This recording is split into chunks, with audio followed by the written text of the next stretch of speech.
Bismillahirrahmanirrahim. Assalamualaikum warahmatullahi wabarakatuh. Waalaikumsalam warahmatullahi wabarakatuh. Alhamdulillah, wassalatu wassalamu ala rasulillah, la nabiyya ba'dah. Ma'rifatullahi alayka tuftarad bi'annahu la jawhirun wa la arad. Rabbi ishrah li sadri wa yassir li amri wahlul 'uqdatam min lisani yafqahu qawli.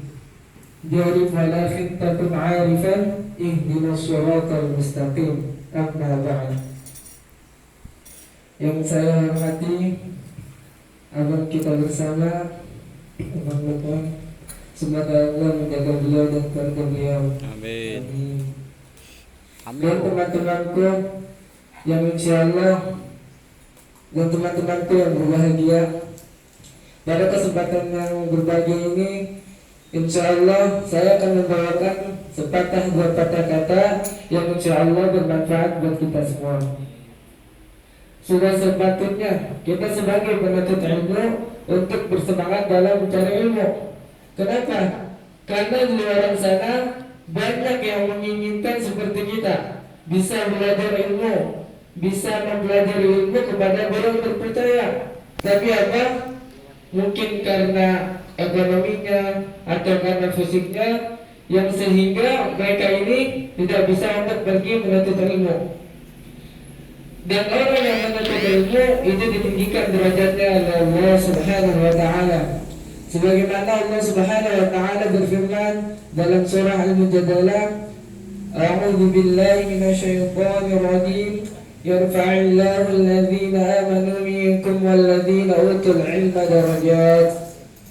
Yang maknanya adalah niscaya Allah akan meninggikan derajat orang-orang yang beriman di antaramu dan orang-orang yang berilmu pengetahuan beberapa derajat. Dengan ilmu kita bisa mengetahui mana perkara yang hak dan mana perkara yang batil. Dengan ilmu kita bisa mengetahui mana perkara yang halal dan mana perkara yang haram. Dengan ilmu kita juga bisa mengetahui mana perkara yang baik, mana perkara yang kagak baik. Oleh karena itu, mari sama-sama kita bersungguh-sungguh dalam menuntut ilmu. Dan orang yang menuntut ilmu, itu sudah dijamin oleh Allah Subhanahu wa taala.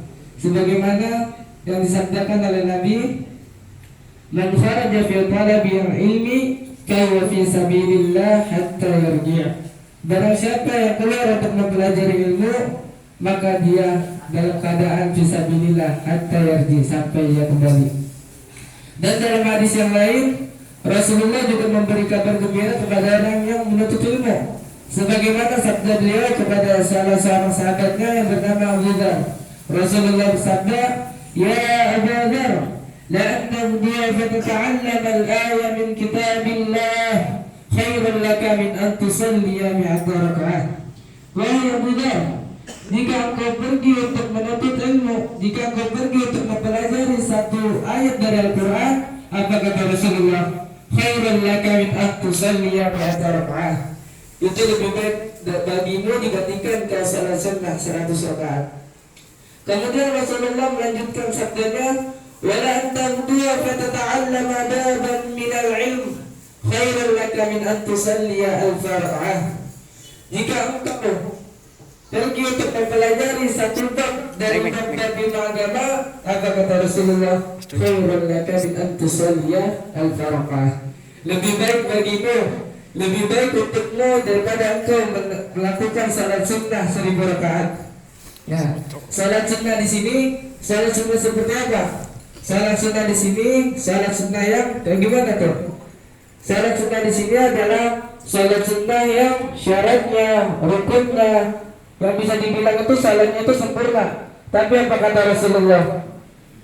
La antamdu'a fatata'allama ayat min kitabillah khairun laka min an tusalliya mi'ata raka'ah. Jika engkau pergi untuk mempelajari satu ayat dari Al-Quran, itu lebih baik dibandingkan engkau salat sunnah 100 rakaat. Dan dalam hadis yang lain, Rasulullah juga memberi kabar gembira kepada orang yang pergi untuk mempelajari ilmu.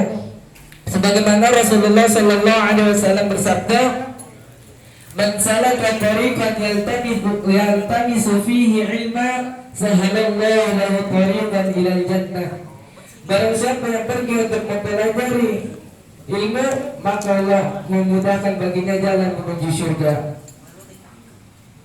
Bukankah ini kabar yang sangat menggembirakan buat kita? Bukankah ini kabar yang sangat membahagiakan buat kita? Bukankah ini kabar yang bikin hati kita tersenyum?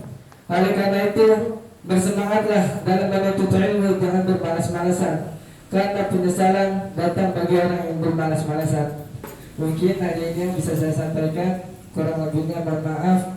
Apabila ada kata yang kurang ditata atau tutur yang kurang diatur, saya minta maaf. Wabillahi taufiq wal hidayah. Wassalamualaikum warahmatullahi wabarakatuh. Waalaikumsalam warahmatullahi wabarakatuh. Jazakallah sanad jazaa. Terima kasih